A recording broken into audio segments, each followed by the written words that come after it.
საინტერესო, მთლიანად ახლა ბოლნისის მუნიციპალიტეტში 200-ზე მეტი ძეგლია. ჩვენ არ გვეყოფა რამდენიმე, რა ვიცი, ათეული გადაცემა იმისათვის, რომ ამ ძეგლებს რაღაცა ვისაუბროთ. 200-ზე მეტი ძეგლია. მაგრამ აი დაახლოებით ამ მუნიციპალიტეტის შესახებ, რომელიც აი ქვემო ქართლის ცენტრალურ ნაწილში მდებარეობს, რაღაცა წარმოდგენა მაინც შევიქნათ. მაგალითად, აი თავიდანვე შესავალში ითქვა თვითონ ქალაქი ბოლნისის შესახებ, რომელიც არის დაგეგმარების თვალსაზრისით ერთ-ერთი უნიკალური ქალაქი. აი ასეთი ქალაქი არ ვიცი, მეორე თუ გვაქვს ქვეყანაში. ქალაქი არის გერმანელი კოლონისტების დაგეგმარებული.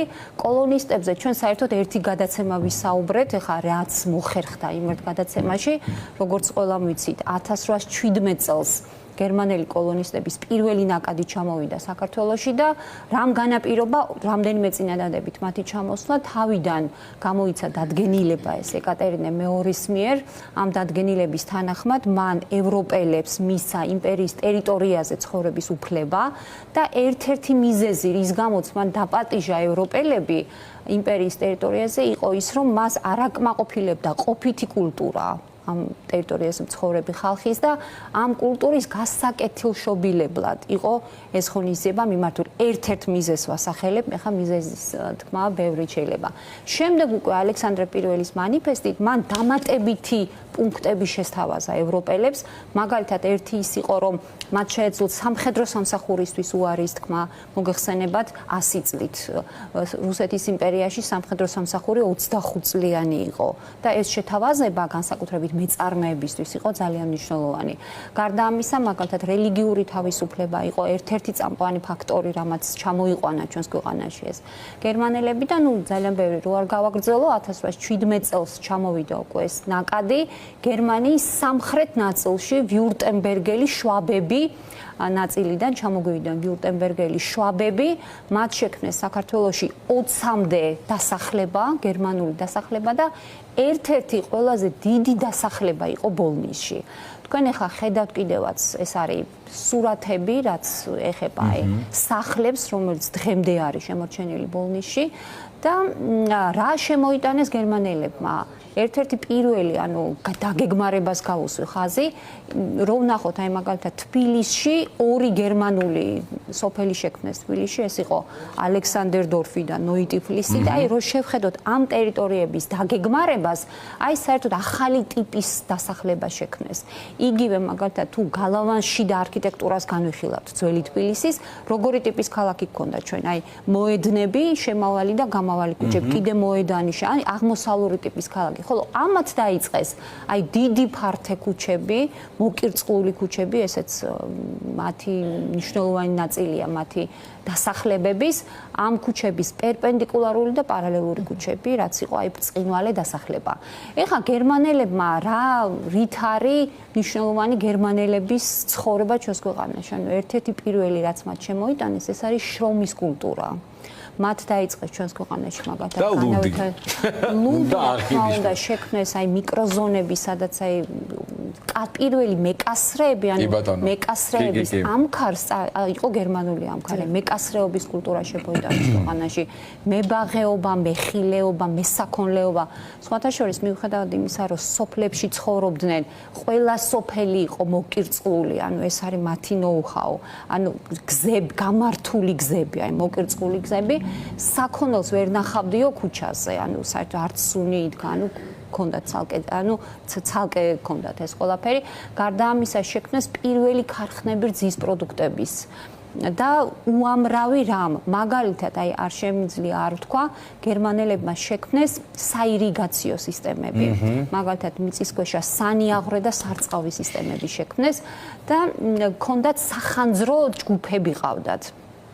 თქვენ გახსოვთ ახლა სახანძრო შეიძლება დღეს არაფერი არ გვიკვირს, მაგრამ როდესაც 1873 წელს იტალიური ოპერა ეგრეთ წოდებული ცეცხლი დაიწყო, მაშინ ჩვენ არ გქონდა თბილისში სახანძრო სამსახური და მეთულუხჩები ერთი კვირა აქრობდნენ და არაფერი არ გადაგვიჩა იქიდან.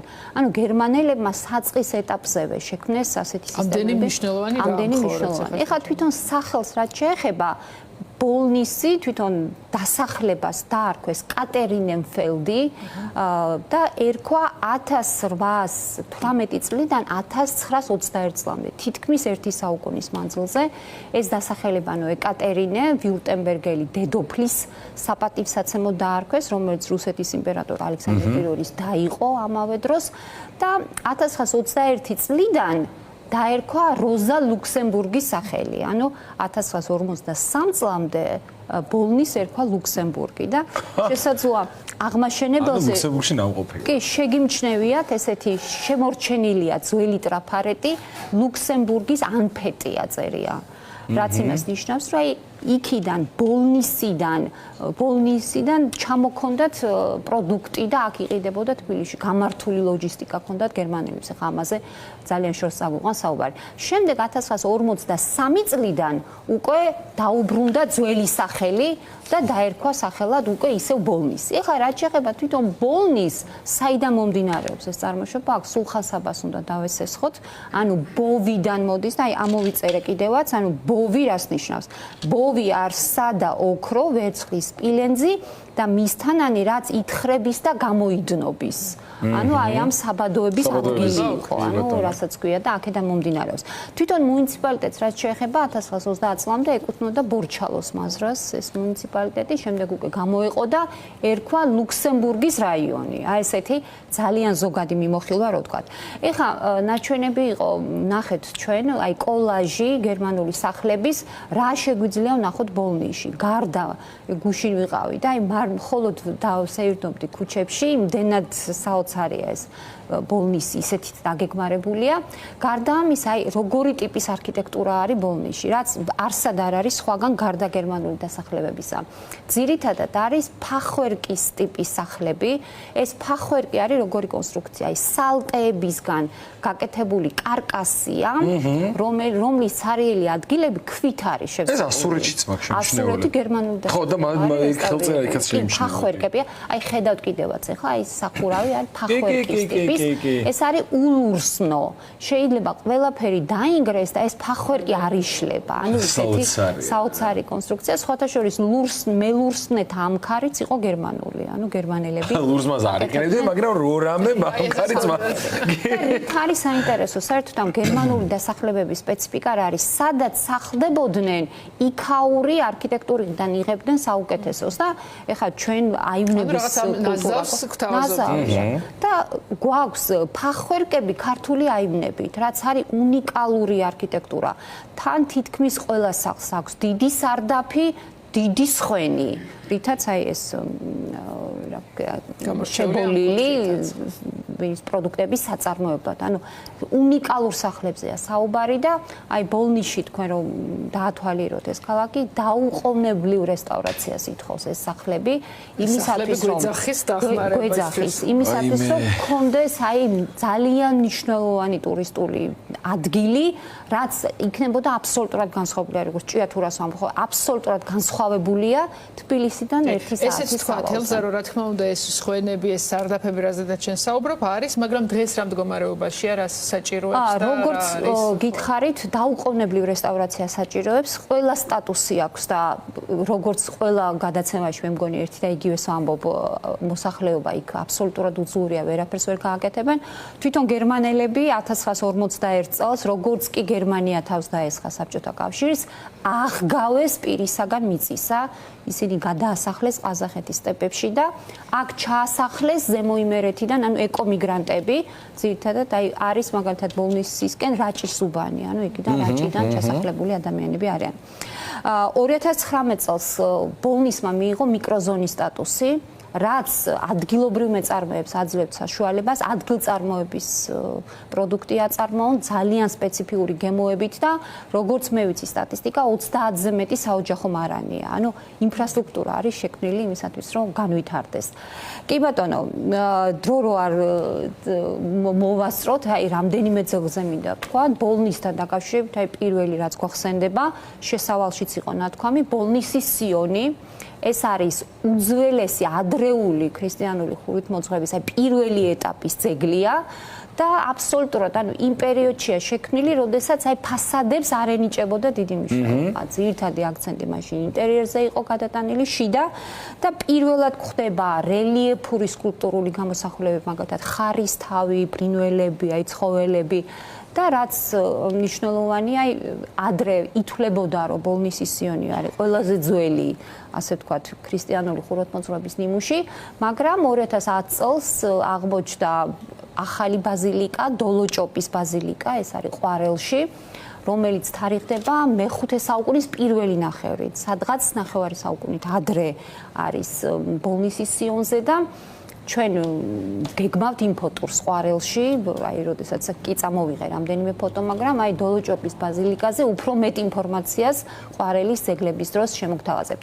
ძალიან მნიშვნელოვანი ქართული წარწერა, უმნიშვნელოვანესი, ყველაზე ადრეული, ყოველ შემთხვევაში ყველაზე ადრეულ ქართულ წარწერად, რაც გაგვაჩნია, ითვლება პალესტინის ქართული წარწერა, რომელიც 430 წლით თარიღდება, სადღაც ნახევარი საუკუნით უსწრებს წარწერა აი ბოლნისის სიონის და თვითონ ეს წარწერა სამი ესეთი წარწერა გვაქვს ასომთავრულით, რაც არის აი უმნიშვნელოვანესი ჩვენი ქართული კულტურისთვის. შემდეგი მნიშვნელოვანი ძეგლი ბოლნისის სიონიდან 2 კილომეტრში, ეს არის ერთ-ერთი ჩემი უსაყვარლესი ძეგლი წუღრუღაშენი, რომლის არქიტექტურა აი გამაოგნებელია ჩემი აზრით, არქიტექტურა და სამშენებლო მასალა. ესე იგი გამოყენებულია ოქროსფერი ქვა, ღვინისფერი, ცისფერი ქვები. თვითონ აი ნახეთ უმდიდრესი ჩუქურთმა არის გაკეთებული. გარშემო არაფერი არ არის თვითონ აი და მიეკუთვნება, ანუ წარწერებია შემორჩენილი, მაგალითად ცისფერ ქვაზე არის წარწერა, თარიღდება მე-13 საუკუნით და წარწერა მიუთითებს იმაზე, რომ მოხსენიებულია მეფე გიორგი და ჰასან ასლანის ძე, ანუ მშენებელი და ვინ არის ეს გიორგი? ანუ ერთ-ერთი ისტორიკოსების დიდი ნაწილი ამბობს, რომ ეს არის გიორგი ლაშა. ლაშა გიორგის დროს არის აშენებული და მათი არგუმენტი გამყარებულია იმით, რომ აი ტაძრის გეგმა ეკუთვნის აი ფიტარეთი, ბეთანია, ქვათახევის კომპლექსს, რომელიც ერთ პერიოდში აშენებული და აი მეც მათკენ უჭერ მხარს, რომ ნამდვილად არის ლაშა გიორგი და არა გიორგი ბრწყინვალე, რომელსაც ზოგიერთი მათგანი ამბობს. კიდევ ერთი მნიშვნელოვანი ციხე, რომელიც არის ბოლნისის მუნიციპალიტეტში, არის სოფელი ცურტავი. ეს არის ცურტავის ციხე, ანუ ქოლაგირის ციხე, სხვანაირად.